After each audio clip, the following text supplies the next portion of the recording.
जहां लोग चुनाव जीतने के लिए जाति का शब्द ले आते हो, इसे लगाने से जीत जाएंगे, इसे नहीं लगाने से नहीं जीतेंगे, जहां पॉलिटिकल पार्टी अपने कार्यकर्ता को अगर वो गिरफ्तार हो जाए तो थाने में बचाने नहीं जाती, एक ऐसे समय में जहां हमें पॉलिटिकली करेक्ट होने की हमेशा बीमारी रहती थी कि हमारे बारे में लोग क्या सोचेंगे, मैं लोगों की चिंता नहीं करता, फिर मैं सिर्फ सोचता हूं मेरे बारे में क्या सोचेंगे। साध्वी प्रज्ञा इसकी जीती जागती मिसाल है कि सत्ताओं में बदलाव जिनको नहीं लगता वो शायद अपने स्वार्थ में जब तक एमपी एमएलए नहीं बनेंगे तब तक उनको बदलाव नहीं लगेगा। मुझसे पूछिए बड़ा बदलाव क्या है। बहन साध्वी प्रज्ञा का उस किस्से में नहीं जाना चाहता, क्या क्या हुआ पूरे देश ने देखा, पूरी दुनिया ने देखा। जरा सा आप अलग हुए लीग से, बड़े बड़े नेता दूरी बना लेते हैं। जब तक अच्छे हो तभी तक तुम्हारे साथ हैं, अगर किसी संकट में फंस गए तो पार्टी भी कहेगी थैंक यू वेरी मच, जाइए आप। जो लोग ये नहीं समझ पा रहे हैं उनको समझना चाहिए कि भारतीय राजनीति में सनातनी हिंदू को जिस दिन ये पता चला कि हम 84 करोड़ हैं, हम पहले हैं, बाद में कोई नहीं है, तो जब आप बदले तो सत्ता बदली, और सत्ता बदली तो साध्वी प्रज्ञा को एक पार्टी ने भारत की संसद में बैठने का 5 साल मौका दिया। ये चिंता नहीं की कि ये कह देने से उस पार्टी की छवि बिगड़ जाएगी, और पार्टी तो पहले से भी थी, माफ कीजिएगा, ऐसा नहीं है, पार्टी तो पहले से भी थी, बड़े चाटुकार हैं उसमें भी, माफ कीजिएगा, चवन्नी छाला। मैं बख्शता किसी को नहीं। साध्वी प्रज्ञा जी के साथ जो कुछ हुआ उस समय वो 2 नहीं थे जो गुजरात से आए थे। ये भी बड़ा बदलाव है कि जिस गुजरात ने एक पिताजी को पैदा किया जो कहते थे कि एक गाल पे कोई चांटा मारे तो दूसरा गाल आगे कर दो, लेकिन गुजरात की मिट्टी भी वही है, पानी भी वही है। जो 19 में आया उसने कहा एक साथ दोनों गालों पे चांटा मारूंगा, तब से लोग ठीक हुए। इसलिए समाज में इस बात को आप सबके लिए प्रेरणा है कि जब समय आए तो क्या चुनना है आपको, क्या कर सकते हैं आप, वो चुनना, नफा नुकसान मत देखना। नफे नुकसान तो फिर किसी बिजनेस का काम होता है। तो साध्वी प्रज्ञा जी, आज जब मैं उनको सुन रहा था, मेरा ख्याल है कि शायद मैं बहुत मिला ही नहीं होगा इस पूरे दौर में। हाँ, इतना जरूर हुआ, मैंने आज उनसे बात कर रहा था, 19 का चुनाव था, 14 का था, 19 का शायद चुनाव। मुझे मन में सिर्फ 2 ही बातें थी, हम सबको जाना है, मैं उस स्थिति में नहीं जाना चाहता कि लोग हो सकता है कुछ लोग कहते ये तो बात कर सकते थे, आपने नहीं। मैं जानता था कि कभी नहीं मिला, आज शायद हमारी पहली बैठक हुई। तब भी मैं पूरे देश में मैंने कहा कि कोई कैसे भी हालात हो, जितनी भी मेरी शक्ति है, मैं किसी पार्टी का देखने वाला नहीं। मैं भोपाल के आपके चुनाव में गया, मैंने कहा कोई जीते या हारे ये दिग्विजय नहीं जीता, जितनी मुझ पे क्षमता थी, जितने मेरे शब्द थे, मैंने बोले और मैं आ गया। फिर उसके बाद मैं कभी मैंने मिलने की कोशिश नहीं की। मुझे आत्मसंतोष है कि आप जीती, और आप जीती तो इसका मतलब है देश के आम सनातनी हिंदू का भाव बदल रहा है। उसने अपने पिताजी बदल दिए हैं, उसने अपने सरोकारों को बदल दिया है। वो युद्ध नहीं कर रहा, जो जंग करेगा उसको जंग के रूप में जवाब दे रहे हैं। ये युद्ध की नीति है। हमारे यहाँ स्टेटेड पॉलिसी है कि भारत कभी हमला नहीं करेगा, ये हमारे यहाँ की स्टेटेड पॉलिसी है। ये दूसरा बड़ा बदलाव है जो आपको और मेरी अपनी आंखों के सामने हो रहा है, और शायद आप उसको उस नजरिए से नहीं देख रहे, और मैं देख रहा हूं, इसीलिए बोल रहा हूं। युद्ध की नीति है कि हम पहले हमला नहीं करेंगे, लेकिन भारत का राष्ट्रीय खेल हॉकी है और पाकिस्तान का भी राष्ट्रीय खेल हॉकी है, लेकिन दोनों में फर्क है।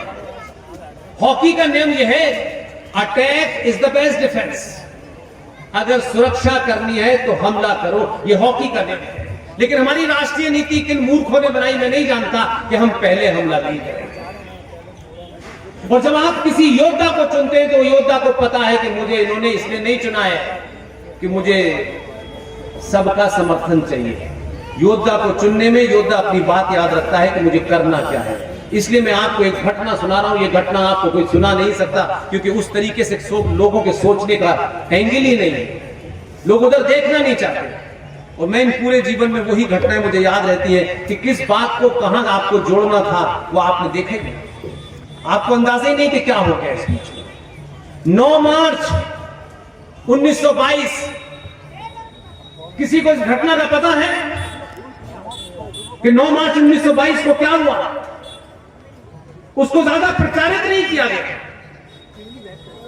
लेकिन हम बहुत बातों के ज्ञानी हैं। दिन भर इधर उधर कहां की सुनाएंगे, लेकिन काम की बात जिससे आपका पौरुष, आपका पुरुषार्थ जाग जाए, ऐसी घटनाओं के बारे में सब चुप रहते हैं। ठीक है, सरकार की मर्यादा होती है, एमपी एमएलए की मर्यादा होती है, वो नहीं बोल सकते। 9 मार्च 2022 को भारत में एक छोटी सी घटना घटी है। आप सब ने उसे सुना और आप भूल गए, मेरे यहां अटक गई। अब उसे समझाना चाहता हूं कि आप अपनी समझ में आ जाए। 9 मार्च 2022 को हरियाणा के शहर अंबाला में एक घटना घटी। किसी को याद है? हाथ उठाइए। कोई बात नहीं, इसमें मैं आपको कोई दोषी नहीं ठहरा रहा। हमारे पास यही काम है, आपके पास और बहुत सारे काम हैं, हो सकता है आपका ध्यान न जाए। 9 मार्च 2022 को अंबाला जो छावनी है, उस छावनी के एक हिस्से में हमारी सबसे सेंसिटिव मिसाइल अग्नि रखी हुई है। अग्नि मिसाइल हमारी वहां रखी है। अग्नि मिसाइल को बताया ऐसा गया कि उनको शिफ्ट करके कहीं और रखना था। उस रखने में ऐसा बताया गया है कि एक अग्नि मिसाइल का बटन दब गया। और 9 मार्च 2022 को जिस अग्नि मिसाइल का बटन दबा, वो 3 मिनट 44 सेकंड में भाईजान के कमरे में गिरी। अब ये कहा गया कि ये गलती से हो गया है, इसके लिए जो सरकारी तंत्र है कि भाई एक अपॉलॉजी लिखी जाती है, हमने अपॉलॉजी लिख के बता दिया भाई गलती से हुआ है, और जिसकी गलती से हुआ है उसे हमने हटा भी दिया। अभी तो हमारा इंटरनल मामला है कि हमने हटाया नहीं हटाया, ये तो हमारा मामला है। लेकिन एक इंटरनेशनल रूल है कि उस पर आपको एक बाकायदा माफी मांगनी होती है कि भाई ये गलती हो गई, हम इसके लिए क्षमा चाहते हैं। ये कोई सैनिक एक्टिविटी नहीं थी, ये गलती से हो गई। लोग भूल गए, वो भी भाईजान भी भूल गए। हमारे यहां साइंस में चूहों के ऊपर परीक्षण होता है, दवाओं कि चूहा मरेगा कि नहीं मरेगा, इस चूहे पे क्या असर होगा।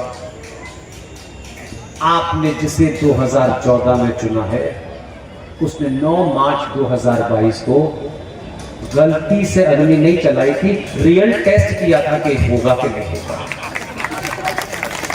और जब समय आया तो भारत की जो स्टेटेड पॉलिसी है कि हम पहले हमला नहीं, भाईजान कह रहे थे कि इन लोगों की तो पॉलिसी यही है। वो जो आलू से सोना बनाने की मशीन है, वो ये पॉलिसी बना रहे थे कि हम पहले हमला नहीं करेंगे, कि उनका ज्ञान ये कहता था कि कोई हम पे हमला करेगा और उसके बाद हम बचेंगे तब करेंगे। महामूर्खों, तुम बचोगे तब हमला करोगे। लेकिन किसी विधान में मीटिंग बुला करके पॉलिसी नहीं बदली। 2 साल के बाद उसी अंबाला से फिर दोबारा मिसाइल गई। इस बार पागल हो गए, एक नहीं, कई नहीं, 17 गए। पॉलिसी बदलती, वो इंतजार कर रहे थे कि वहां जाएंगे, यहां जाएंगे। तो जब भारत के राजा ने राष्ट्र की पॉलिसी बदल दी कि attack is the best defence, तो भाईजान के चांटा मारने से पहले दोनों गालों पे एक साथ मारोगे तो भाईजान औकात में आ जाएंगे। समाज राष्ट्र बनाता है, ये ध्यान रखिए। समाज के लोग जब चवन्नी में बिकने लगते हैं तो आपको चवन्नी छाप नेता ही मिलते हैं। और इटावा का तो कहना ही क्या, इटावा के ने तो कई लाल ऐसे पैदा किए हैं। आपके इटावा से एक साहब जीते थे, वो अब नहीं है। उनके मान सम्मान में कोई कमी नहीं करना चाहते, लेकिन कभी कभी अपने बारे में भी सोचिए कि हम किसके वंशज हैं। हम आचार्य चाणक्य के वंशज हैं, हम राम के वंशज हैं, हम कृष्ण के वंशज हैं, सिर्फ कहने के लिए नहीं। आप किसी के वंशज हैं, हम चाटुकारों के वंशज हैं, क्योंकि चाटुकारिता करने से हमें कुछ मिल जाए। इसलिए जब आप चुने किसी को, मैंने कहा कि मुझे पार्टी से कोई मतलब नहीं, आप चुन किसे रहे हैं और क्यों चुन रहे हैं, एजेंडा आपका क्या है। इसी धरती से एक धरती पुत्र बताए जाते हैं गए, भारत के रक्षा मंत्री थे, और रक्षा मंत्री कमाल के थे। रक्षा मंत्री एक बड़ा ऐसा पद होता है, पूरी दुनिया के सामने बैठना होता है।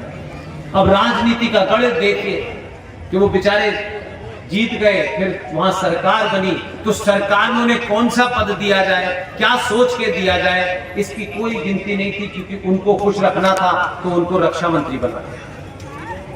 अब रक्षा मंत्री बने, इसमें भी मेरा कोई विरोध नहीं, लेकिन रक्षा मंत्री जब अपनी तीनों सेनाओं के अंगों के साथ मीटिंग करते हैं तो बड़ी हाई पावर मीटिंग मानी जाती है।